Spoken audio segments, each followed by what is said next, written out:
Salam. Bugün mən sizinlə qəhvə diləcəkli kurabiyelər hazırlayacağım. Bunun üçün yoğurma qabına 125 qram yağ, 1 yumurta, 1 su bardağı pudra şəkəri, yarım su bardağı nişasta, 2 qaşıq kofe, 3 qaşıq kakao, 1 qaşıq qabartma tozu və vanilya əlavə edib yavaş-yavaş qarışdırmağa başlayırıq.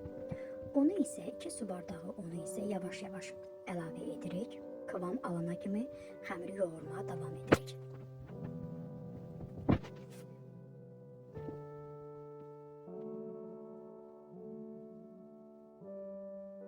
İstədiyimiz kıvama gələn xəmirdən xırda fındıqdan böyük parçalar götürərək yuvarlayıb oval şəklinə gətiririk.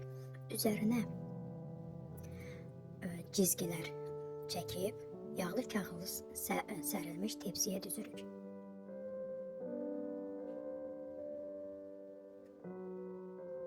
Öncədən isidilmiş 180 dərəcəli sobada 15-20 dəqiqə ərzində bişiririk. Artıq kurabiyelərimiz hazır olmaq üzrədir. Hazırlayan hər kəsə nuş olsun. Göz haqqınızı halal edin. Bura qədər izləmisinizsə abunə olub like etməyi unutmayaq.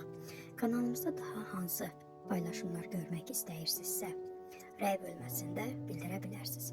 Təşəkkür edirəm.